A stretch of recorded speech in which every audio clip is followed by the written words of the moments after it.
Okay guys, আজি এই ভিডিঅ'টোত মই আলোচনা কৰিম কাইলৈকে মোৰ ট্ৰেডিং প্লেন কি হ'ব। তো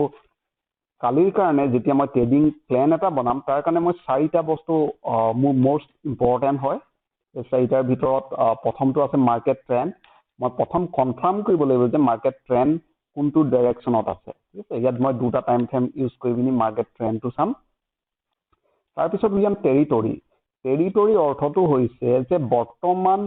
বায়াৰে ডমিনেট কৰি ৰাখিছে নে চেলাৰে ডমিনেট কৰি আছে। যদি বায়াৰে মাৰ্কেটখন ডমিনেট কৰি ৰাখি আছে তেতিয়াহ'লে মই বায়াৰ টেৰিটৰীটো উলিয়াম, সেইটো কয় বায়াৰ টেৰিটৰী। তাৰপিছত যদি বায়াৰ টেৰিটৰীত থাকে তেতিয়া আমি ডিমাণ্ড এৰিয়া চাওঁ। ডিমাণ্ড এৰিয়া মানে য'ত একজেক্টলি যোনটো এৰিয়াৰ পৰা বা যোনটো প্ৰাইজৰ পৰা মাৰ্কেটে মুভ কৰিবলৈ লৈছে, ঠিক আছে, য'ৰ পৰা বাউন্স হৈছে সেইটো হ'ল ডিমাণ্ড জ'ন। আৰু কেতিয়া এণ্ট্ৰি কৰিম, কাৰণ আমি চাৰ্টেইন কণ্ডিশ্যনতহে মাৰ্কেটত এণ্ট্ৰি কৰোঁ, ইনে ব্লাইণ্ডলি এণ্ট্ৰি নকৰোঁ। তো কি ক্ৰাইটেৰিয়া হ'ব লাগিব আমি এণ্ট্ৰি কৰিবৰ কাৰণে। ঠিক আছে, প্ৰথমতে আহোঁ আমি মাৰ্কেট ট্ৰেণ্ডটো। যদি মই বৰ্তমান চাওঁ মাৰ্কেটৰ ট্ৰেণ্ডটো, মাৰ্কেট এটা ট্ৰেণ্ডটো বেছিকলি মই ইউজ কৰোঁ প্ৰাইজ একশ্যনৰ ওপৰত। যদি আমি চাওঁ প্ৰাইজ একশ্যন হায়াৰ হাই ফুল বেক কৰিছে, এটা হায়াৰ ল' বনাইছে। ঠিক আছে, মই ৱেভটো প্ৰথমতে ফৰ্ম কৰি লৈছোঁ, এগেইন হায়াৰ হাই। তো মইতো ফাৰ্ষ্ট 5 মিনিট টাইম ফ্ৰেমত ইউজ কৰিছোঁ। তো 5 মিনিট টাইম ফ্ৰেমত আমি যিটো দেখিছোঁ যে প্ৰাইজে বৰ্তমান হায়াৰ হাই ফৰ্ম কৰি আছে, তাৰ অৰ্থটো হৈছে যে ট্ৰেণ্ড আপ ট্ৰেণ্ডত চলি আছে। তাক আৰু এটা টাইম ফ্ৰেমৰ ওপৰলৈ গুচি যাওঁ মই, যেনে 15 মিনিট টাইম ফ্ৰেম। যদিও 15 মিনিট টাইম ফ্ৰেমত চাওঁ হায়াৰ হাই ফৰ্ম কৰি আছে। ঠিক আছে, তো আমি প্ৰথম কনফাৰ্ম হ'লো যে বৰ্তমানলৈকে ট্ৰেণ্ড আপত চলি আছে। তো নেক্সট যিহেতু মাৰ্কেট আপ ট্ৰেণ্ডত চলি আছে তেতিয়াহ'লে আমাক কি লাগিব, টেৰিটৰী। টেৰিটৰী অৰ্থটো হৈছে এতিয়া কাৰ টেৰিটৰীত থাকিব মাৰ্কেট, বায়াৰ টেৰিটৰী। বায়াৰ টেৰিটৰী কোনটো এৰিয়াৰ পৰা কোৱা যায়, য'ৰ পৰা মাৰ্কেট বাউন্স হৈছে। তো আমি চাবলৈ গ'লে এই এৰিয়াটোৰ পৰা মাৰ্কেট বাউন্স হৈছে। তো এই এৰিয়াটোৰ পৰা এই এৰিয়াটো, তাৰমানে এইটো চিম্পলি কথাটো ভাবিব লাগে প্ৰাইচ। যদি 10 টকাৰ পৰা প্ৰাইচটো 20 টকাত হৈ থাকে, তাৰ অৰ্থটো হ'ল 10ৰ পৰা 20লৈ এইটো হ'ল বায়াৰ টেৰিটৰী। মানে ইয়াৰ যিকোনো প্ৰাইজত বায়াৰে বাই কৰিব পাৰে একৰ্ডিং টু সিহঁতৰ ডিমাণ্ড অনুযায়ী। যদি সিহঁতি ভাবে যে মাৰ্কেট 50 টকা বা 100 টকালৈকে যোৱাৰ চান্স থাকে, তেতিয়া কি হয় কেতিয়াবা বা 18-17 টকাটো কিনিবলৈ সিহঁতি ৰেডি থাকে। ঠিক আছে, যদি বোলে ভাবে ই খুব বেছি হাৰ্ডলি 30 টকালৈকে যাব পাৰে, কাৰণ বিগ বয়জে ক্লিয়াৰলি গম পায় যে স্পেচিফিক ইকনমিক ইভেণ্ট বা এক্টিভিটিটোৰ কাৰণে বা নিউজটোৰ কাৰণে কিমান পাৰ্চেণ্ট মাৰ্কেট ওপৰলৈ যাব সিহঁতি পাৰফেক্টলি কেলকুলেট কৰিব। তাৰ এক্সাম্পল আপোনালোকে চাব পাৰে হিণ্ডেনবাৰ্গ ৰিপৰ্টত। যেতিয়া হিণ্ডেনবাৰ্গৰ ৰিপৰ্ট আছে, একজেক্টলি সিহঁতি কৈ দিছে যে এইটো চাৰ্টেইন কণ্ডিশ্যনত হিণ্ডেনবাৰ্গৰ প্ৰাইচ আদানী কিমান দাম হ'ব লাগে। সিহঁতে কৈছে যে 70 to 80% ড্ৰপ হ'ব লাগে। ঠিক আছে, একজেক্টলি সিমান পাৰ্চেণ্ট আপোনালোকে চাব পাৰে গৈ পিনি আদানীৰ সিমান পাৰ্চেণ্ট প্ৰাইচ ড্ৰপ হৈ গৈছে। ঠিক আছে, ঠিক তেনেকৈ যদি হাৰ্ডলি বোলে 30 টকা, বৰ্তমান 20 টকাত আছে, হাৰ্ডলি 30 টকালৈ যাব পাৰে, সিহঁতি কেতিয়াও 20 টকাত নিকিনে। সিহঁতি কি হ'ব, খুব 10 টকা, 12 টকা, 15 টকা তেনেকুৱা এটা ৰেঞ্জত চাব, কাৰণ সেইটো ডিছকাউণ্ট প্ৰাইজৰ হয়নে। তো সেইকাৰণে আমি কি হয়, এই টেৰিটৰীটোত যেতিয়া মাৰ্কেট থাকে তেতিয়া আমি বেছিকলি আমি বাইঙৰ কাৰণে মাৰ্কেটৰ কাৰণে ৱেইট কৰিব লাগে। ঠিক আছে, তো মই আগতে যেনেকৈ কৈছোঁ যে মই যদি 10টা ট্ৰেড কৰোঁ, তাৰ ভিতৰত মোৰ 7টা বা 8টা বাইঙত থাকে, 3টা বা 2টা ট্ৰেডহে মই চেলিং ডাউন ছাইডত ট্ৰেণ্ডৰ এগেইনষ্টত ট্ৰেড কৰোঁ। ঠিক আছে, আৰু তাৰো চাৰ্টেইন কণ্ডিশ্যন আছে। মই এক্সাম্পল সহ দেখাম কোনটো চাৰ্টেইন কণ্ডিশ্যনত মই কাউণ্টাৰ ট্ৰেডিং কৰোঁ। ঠিক আছে, তো ইয়াৰ পিছত আমি উলিয়াই ল'ম ডিমাণ্ড জ'ন। ডিমাণ্ড জ'ন য'ৰ পৰা একজেক্টলি মাৰ্কেট শ্বুট আউট হৈছে। তো বেছিকলি আমি চাবলৈ গ'লে ডিমাণ্ড জ'ন এৰিয়াটো হ'ব এই এৰিয়াটো, লাষ্ট কেণ্ডেল য'ৰ পৰা market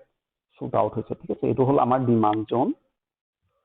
up to this level. তাৰমানে আপ টু এই এৰিয়াটোলৈকে বায়াৰে বাই কৰিবলৈ ৰেডি থাকিব পাৰে, আপ টু দিছ লেভেল। ঠিক আছে, এইটোলৈকে যদি ইয়াৰ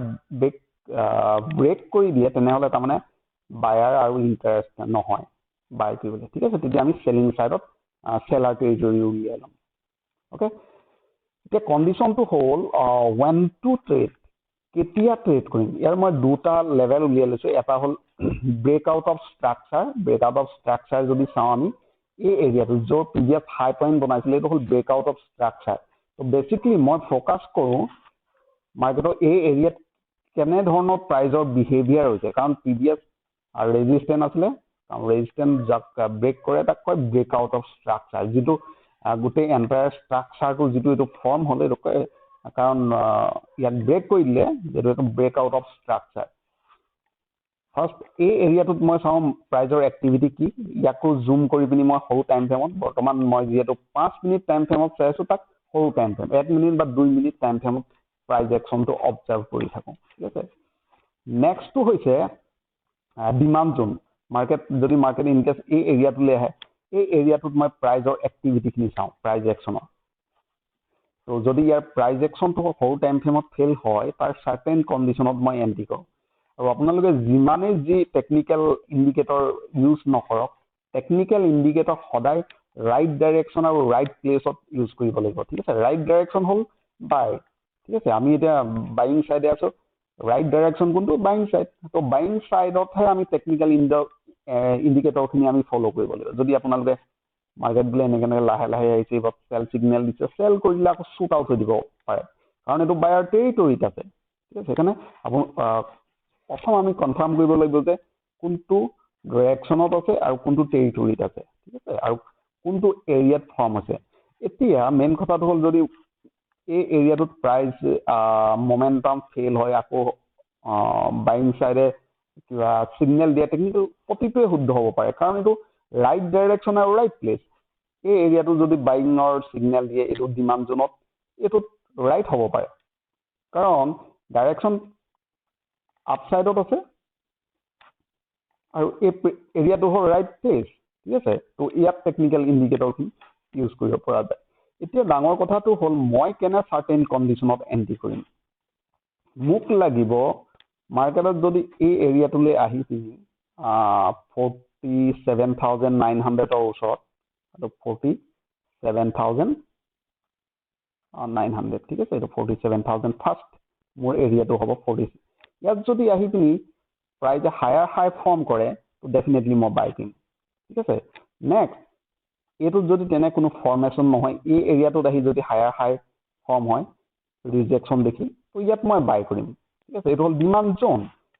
এতিয়া মই কাউণ্টাৰ ট্ৰেড কেতিয়া কৰিম যদি ইয়াত এই পইণ্টৰ পৰা বৰ্তমানৰ এই পইণ্টৰ পৰা যদি আমি এই পইণ্টত চাওঁ ইয়াত অলমষ্ট 300-400 পইণ্টৰ গেপ আছে 300-400 পইণ্ট কি আমি মিছ কৰি দিম নেকি ইনকেছ যদি মাৰ্কেট ডাউন চাইডে হয়তো কেতিয়াবা এনেকুৱাও হ'ব পাৰে মাৰ্কেট কাৰণ market nobody can predict the future ঠিক আছে মাৰ্কেট হয়তো এনেকৈ আহি পিনি ব্ৰেক কৰি তললৈ কণ্টিনিউ হ'ব পাৰে কি গোটেই ৰেলীটো আমি মিছ কৰি দিম নকৰোঁ ইয়াৰ কাৰণে মোক কাউণ্টাৰ ট্ৰেডিঙৰ কাৰণে মোক কি চাৰ্টেইন কণ্ডিশ্যন লাগিব প্ৰথম কণ্ডিশ্যনটো হৈছে মাৰ্কেটৰ এটা শ্বাৰ্প মুভ লাগিব ডাউন চাইডে শ্বাৰ্প মুভ মানে মাৰ্কেট য'তে অপেন হয় ডাজেণ্ট মেটাৰ ঠিক আছে মাৰ্কেট গেপ আপ অপেন হ'ল শ্বাৰ্প মুভ দি দিলে তো ডেফিনেটলি মই নেক্সট শ্বৰ্ট কৰিবৰ কাৰণে মই ৱেইট কৰিম কাৰণ শ্বাৰ্প মুভ দিলে এইটো নৰ্মেল ট্ৰেডাৰৰ কাম নহয় এইটো ডাঙৰ প্লেয়াৰে এণ্ট্ৰি কৰিছে বা সিহঁতি অৰ্ডাৰ ক্ল'জ কৰিছে যদি অৰ্ডাৰ ডাঙৰ প্লেয়াৰে ক্ল'জ কৰিছে তো ডাঙৰ প্লেয়াৰে অন্য এটা প্লেয়াৰে তলফালে ডাইৰেকশ্যন লৈছে চিম্পল কথা তো নেক্সট সিহঁতৰ লগত মই পাৰ্টিচিপেট কৰিম ডাউন চাইডৰ কাৰণে তাৰে এক্সাম্পলটো মই দি আছোঁ এইখিনিতে চাব পাৰে মই এডাল আঁতৰাই দিছোঁ ঠিক আছে আমি যদি চাওঁ প্ৰিভিয়াছ মাৰ্কেট যদি মই এই এৰিয়াটোলৈকে আমিতো গম পাওঁ যে মাৰ্কেট আপ ট্ৰেণ্ডত চলি আছে হয়নে ক্লিয়াৰ আপ ট্ৰেণ্ডত চলি আছে হায়াৰ হাই ফৰ্ম কৰি আছে হায়াৰ হাই ফৰ্ম কৰিছে ঠিক আছে আপ ট্ৰেণ্ডত চলি আছে কিন্তু আপ ট্ৰেণ্ডত চলি থাকোঁতে মই শ্বৰ্ট মাৰিছিলোঁ কেতিয়া নেক্সট যেতিয়া মাৰ্কেট এইখিনিতে মই অকণমান জুম কৰি দিছোঁ এই এৰিয়াটো দেখিছেনে মাৰ্কেট গেপ আপ অপেন হৈছে শ্বাৰ্প মুভ এটা দেখিছোঁ শ্বাৰ্প মুভ এটা দিছে হেল্থি ডাউন চাইডে তো যেতিয়া হেল্থি কেণ্ডেল ফৰ্ম কৰিলে মই কোনো বাই কৰিবলৈ ইণ্টাৰেষ্ট নহয় কাৰণ মই গম পাওঁ যে এতিয়াও চেলাৰে ডমিনেট কৰি আছে বা পজিশ্যন ক্ল'জ কৰিছে কোনোবাই অৰ্ডাৰটো ৰিচিভ কৰিছে তাৰ এগেইনষ্টত লাহে লাহে যেতিয়া ই ওপৰ ফালে গৈছে মমেণ্টাম কমি গৈছে ওপৰ ফালে যোৱা পাৱাৰটো কমি গৈছে যেতিয়া পাৱাৰটো কমি গৈছে তেতিয়া মই এই এৰিয়াটো শ্বৰ্ট লৈছোঁ এই এৰিয়াটোত কেতিয়া শ্বৰ্ট লৈছোঁ ইয়াত মই সৰু টাইম ফ্ৰেমত মই জুম কৰি পিনি এই পৰ্চনটো দেখাই দিওঁ তেতিয়া গম পাব যে ইয়াত কেনেকৈ প্ৰাইজ একশ্যন ফেইল হৈছিলে ঠিক আছে এতিয়া মই যদি ইয়াত 1 মিনিট টাইম ফ্ৰেমলৈ গুচি যাওঁ অকণমান জুম কৰি দিছোঁ মই পাৰফেক্ট মই যদি ইয়াত 1 মিনিটৰ টাইম ফ্ৰেমত গুচি যাওঁ এইটো ঠিক আছে কি পাৰফেক্ট প্ৰথমতে মমেণ্টাম দেখিছোঁ মাৰ্কেট গৈছে বিৰাট ষ্ট্ৰঙত গ'ল অলপ দেৰি হোল্ডিং কৰিলে হায়াৰ হাই ক্ৰিয়েট কৰিলে নেক্সট তললৈ আহিছে লাহে লাহে তললৈ আহিছে শ্বাৰ্প মুভ দিছে যদি ইমান ফ'ৰ্চত দিছে যদি প্ৰিভিয়াছ হাইটো যেন তেনে ব্ৰেক কৰিছে এগেইন কি হ'ল discount buyer not interested to buy previous হাইটো যেন তেনে বনাইছে এগেইন ডিছকাউণ্ট নাই হায়াৰ হাই বনাব পৰা নাই ত' ব্ৰেকআউট হৈছে এণ্ট্ৰি পইণ্ট পাৰফেক্ট হয়নে শ্বাৰ্প মুভ কিমান স্পীডত আহিছে 1 মিনিট টাইম ফ্ৰেমত চলো একচুৱেলি এই আমাক অপশ্যন ট্ৰেডিং দিবৰ কাৰণে আমাক এই স্পীডৰ প্ৰয়োজন হয় ঠিক আছে ত' সেইকাৰণে মই ইয়াৰ এগেইনষ্টত সোমাইছিলোঁ চিমিলাৰলি মোক চেম তেনেকুৱা এটা কণ্ডিশ্যন লাগিব যদি মই ট্ৰেণ্ডৰ এগেইনষ্টত ট্ৰেড এণ্ট্ৰি যদি কৰিবলগীয়া হয় ঠিক আছে অ'কে এইটো হ'ল মোৰ কালিৰ কাৰণে ট্ৰেডিং ছেটআপ মাৰ্কেট যদি গেপ আপো হয় শ্বাৰ্প মুভ দিয়ে যদি in case market gap up হৈ কণ্টিনিউ কৰে ছাপ'জ কেতিয়াবা কি হ'ব পাৰে বা গেপ ডাউন হৈ গ'ল যদি মাৰ্কেট বুলি ইয়াত গেপ ডাউন হ'ল শ্বাৰ্প মুভ দিলে তেতিয়া মই এণ্ট্ৰি নকৰোঁ কি হ'ল তেতিয়া মোক কি লাগিব শ্বাৰ্প মুভ দিয়াৰ পিছত হোল্ডিং লাগিব হয়নে ডিচেণ্ট হোল্ডিং নতুবা লাহেকৈ তললৈ অহা লাগিব য'ত মমেণ্টাম এণ্ট্ৰি কৰিম ঠিক আছে যদি মাৰ্কেট গেপ আপ অপেন হয় বা গেপ ডাউন হৈও যদি শ্বাৰ্প মুভ দি দিয়ে মোক হোল্ডিং লাগিব নেক্সট য'ত মই এণ্ট্ৰি কৰিম ত' মোক এটা শ্বাৰ্প মুভ লাগিবই okay so' I hope you enjoy this video' if you like this video' please like and subscribe and thanks for giving your valuable time.